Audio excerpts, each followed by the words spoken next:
Talk about wage stickiness in a little more detail. First, there's a somewhat technical distinction in economics, known as real wage stickiness versus nominal wage stickiness. But let's assume for the time being the price level is fairly constant, and we'll just assume that away. There are a few main reasons why wages might be sticky.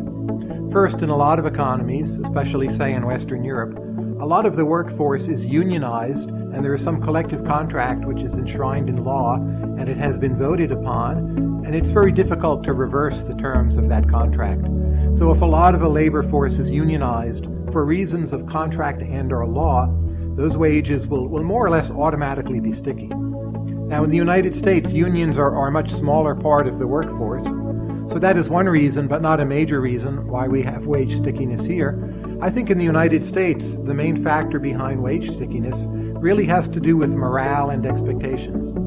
And in my textbook with Alex Tabarrok, he and I develop what we call the parable of the angry professor. And this actually comes from a former colleague of mine, or two that I have known. And it's very interesting. You would think economists, if anyone, would react rationally to changes in their wage. But in fact, they do not.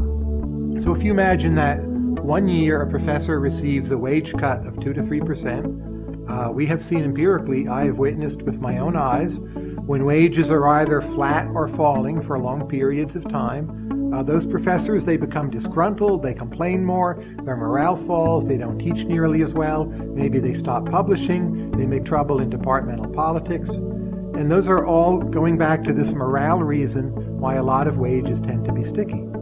Now, of course, not everyone's wage is sticky. Let's say you're a real estate agent. You're used to selling on commission. You don't expect some very fixed sum of money flowing into your checking account every month, every year, every 6 months. Your expectations are conditioned to put up with a lot of variance in income. Or say you play poker online. You really don't make a very fixed plan about what you get, and in fact you can't control what you get. It depends how much you win.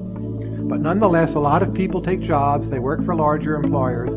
Their goal is to limit the risk to their payment stream, and they make a kind of implicit deal with the boss. They say, you keep on paying me, I'll keep on showing up, I'll work really pretty hard, I'll do a lot to cooperate, I'll do even more than really technically I'm called upon to do in the contract, but in return I expect that I will always be valued, respected, whatever, and my wage will not go down, or not go down too much, or will maybe even rise steadily over time. And when people have those expectations, which may be valuable to build into the system ex ante, but when the negative shock comes, and maybe some wages ought to fall, it's often hard to get them to fall again because of morale and the specific example which Alex and I labeled the parable of the angry professor. Menu costs. Sometimes it's not just wages that are sticky, but prices too.